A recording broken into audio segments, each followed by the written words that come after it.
ಅಖಿಲ ಭಾರತ ವೀರಶೈವ ಮಹಾಸಭಾ ಚಿಕ್ಕಮಗಳೂರು ಘಟಕಕ್ಕೆ ಜಿಲ್ಲಾಧ್ಯಕ್ಷರಾಗಿ ಎಚ್.ಎಂ. ಲೋಕೇಶ್ ಮತ್ತು ಕಾರ್ಯಕಾರಿ ಮಂಡಳಿಗೆ 30 ಜನ ಸದಸ್ಯರು ಅವಿರೋಧವಾಗಿ ಆಯ್ಕೆಯಾಗಿದ್ದಾರೆ.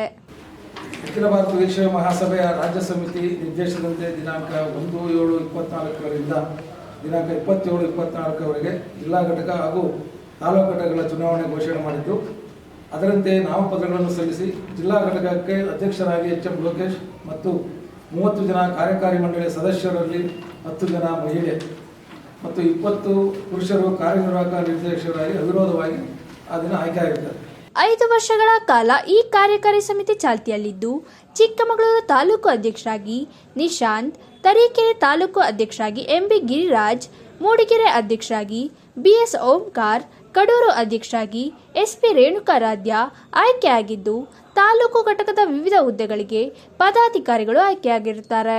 ತಾಲೂಕು ಘಟಕದ ಎಲೆಕ್ಷನ್ನಲ್ಲಿ ಅವಿರೋಧವಾಗಿ ಮೂಡಿಗೆರೆಯಲ್ಲಿ ಎಲ್ಲ ತಾಲೂಕು ಘಟಕದ ಡೈರೆಕ್ಟರ್ಗಳು ಮತ್ತು ತಾಲೂಕು ಘಟಕದ ಅಧ್ಯಕ್ಷರು ಸಹ ಓಂಕಾರಪ್ಪನವರು ಅವಿರೋಧವಾಗಿ ಅದನ್ನು ಸಹ ಅವಿರೋಧ ಆಯ್ಕೆ ಮಾಡಿಕೊಂಡು, ಅದಾದ ನಂತರ ಮತ್ತೆ ಕಡೂರು ತಾಲೂಕಿನಲ್ಲೂ ಸಹ ಇದೇ ರೀತಿ ನಾವೊಂದು ಸಭೆ ಸೇರಿಕೊಂಡು ಎಲ್ಲರೂ ಒಂದು ಸಮನ್ವಯ ತೀರ್ಮಾನ ಮಾಡಿಕೊಂಡು ಅಲ್ಲೂ ಸಹ ಅವಿರೋಧವಾಗಿ ಅಧ್ಯಕ್ಷರು ಮತ್ತು ಕಾರ್ಯಕಾರಿ ಮಂಡಳಿ ಸದಸ್ಯರನ್ನ ಆಯ್ಕೆ ಮಾಡಿಕೊಂಡು, ಅನಿವಾರ್ಯವಾಗಿ ಏನಾಯಿತು ಅಂದರೆ ಚಿಕ್ಕಮಗಳೂರು ಮತ್ತು ತರೀಕೆರೆ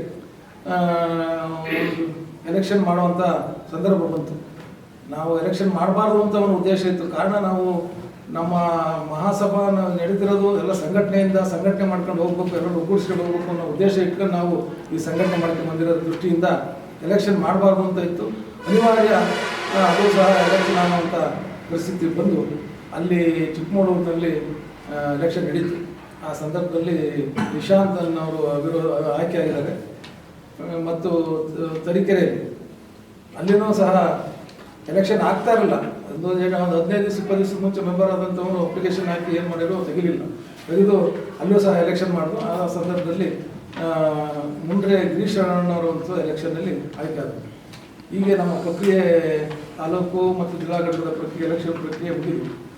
ಜಿಲ್ಲೆಯ ಪ್ರಬಲ ಸಮುದಾಯಗಳಲ್ಲಿ ಒಂದಾದ ವೀರಶೈವ ಸಮಾಜವು ಜಿಲ್ಲಾದ್ಯಂತ ವೀರಶೈವ ಸಂಘದ ಸದಸ್ಯತ್ವವನ್ನು ನೋಂದಣಿ ಮಾಡಿಕೊಳ್ಳುತ್ತಿದ್ದು, ನಮ್ಮ ಈ ಮಹಾಸಭಾದಿಂದ ಸಭಾಭವನ ಹಾಗೂ ವಿದ್ಯಾರ್ಥಿಗಳಿಗೆ ಹಾಸ್ಟೆಲ್ ನಿರ್ಮಿಸುವುದು ನಮ್ಮ ಮೊದಲ ಆದ್ಯತೆ ಎಂದು ಮಹಾಸಭಾದ ಜಿಲ್ಲಾಧ್ಯಕ್ಷರಾದ ಎಚ್.ಎಂ. ಲೋಕೇಶ್ ಮಾತನಾಡಿದರು.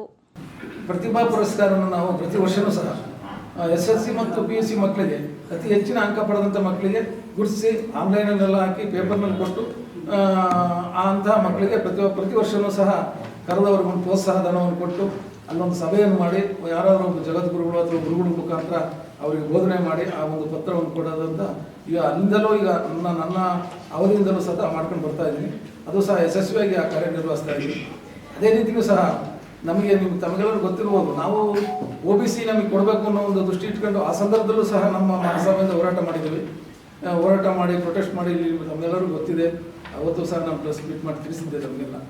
ಹಾಗೆಯೇ ಮತ್ತೆ ನಮ್ಮ ಸಮಾಜದಲ್ಲಿ ನಮ್ಮ ಅತಿ ಹೆಚ್ಚಿನ ಕಡುಬಡವರು ಅಥವಾ ಸಂಕಟದಲ್ಲಿರ್ತಕ್ಕಂಥವರಿಗೂ ಸಹ ನಮ್ಮ ಸಮಾಜ ಅವರಿಗೆ ಸ್ಪಂದಿಸಬೇಕು ಅನ್ನೋ ಒಂದು ತೀರ್ಮಾನದಲ್ಲಿ ಈ ಸರಿ ಎಲ್ಲ ಸಭೆಯಲ್ಲಿ ಎಲ್ಲ ಸ್ನೇಹಿತರು ಒಟ್ಟುಗೂಡ್ಕೊಂಡು ಮಾಡಬೇಕು ಅಂತಿದ್ದೀವಿ.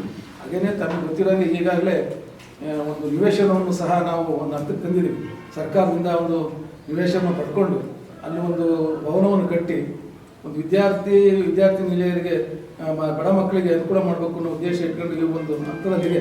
ಸದ್ಯ ಸ್ವಲ್ಪ ದಿನಗಳಲ್ಲಿ ಅದು ಸಹ ನಮಗೆ ದಕ್ಕಬಹುದು. ಅದಾದ ನಂತರ ಒಂದು ಉತ್ತಮವಾದ ಭವನವನ್ನು ಕಟ್ಟಿ ಬಡ ಮಕ್ಕಳಿಗೆ ವಿದ್ಯಾರ್ಥಿನಿಯರಿಗೆ ಒಂದು ವಿದ್ಯಾರ್ಥಿ ನಿಲಯ ಮಾಡಬೇಕು ಅಂತ ಒಂದು ಎಲ್ಲರ ಈಗ ಹೊಸದಾಗಿ ಆಯ್ಕೆ ಇರ್ತಕ್ಕಂಥ ಎಲ್ಲ ನನ್ನ ವೀರಶೈವ ಬಂಧುಗಳು ಎಲ್ಲರ ಮನದಾಸೆ ಇರೋದ್ರಿಂದ ಆ ಕಾರ್ಯವನ್ನು ಸಹ ನಾವು ಮಾಡಲಿಕ್ಕೆ ಸಿದ್ಧವಾಗಿದ್ದೀವಿ ಅಂತ ನಾನು ಈ ಸಂದರ್ಭದಲ್ಲಿ ತಮಗೆ ಹೇಳಕ್ಕೆ ಇಷ್ಟಪಡ್ತೀನಿ.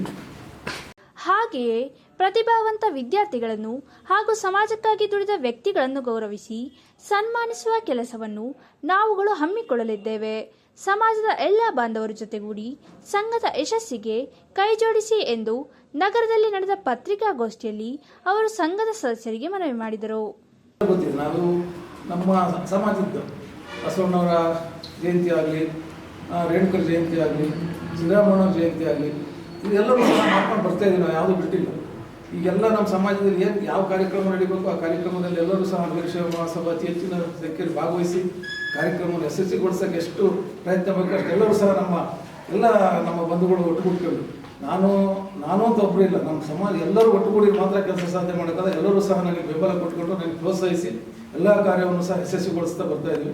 ಮುಂದಿನ ದಿನಗಳಲ್ಲಿ ನಾವು ಅದನ್ನು ಇನ್ನೂ ಸಹ ಅತಿ ಹೆಚ್ಚಿನಾಗಿ ಕೆಲಸ ಮಾಡಲಿಕ್ಕೆ ನಮ್ಮೆಲ್ಲರ ಸಹಕಾರವನ್ನು ನಾನು ಕೇಳ್ಕೊಂತ ಮುಂದುವರಿಸ್ಕೊಂಡು ಹೋಗ್ತಾ ಇರ್ತೀವಿ. ಪತ್ರಿಕಾಗೋಷ್ಠಿಯಲ್ಲಿ ಕಾರ್ಯವಾಹಕ ನಿರ್ದೇಶಕರಾದ KR Dhruvakumar, Girish, doctor CR Mohan Kumar, N Eshwarappa, MD Indresh, M Gangadharaiah, DE Chandrashekhar, BR Jagadish ಮುಂತಾದವರು ಹಾಜರಿದ್ದರು.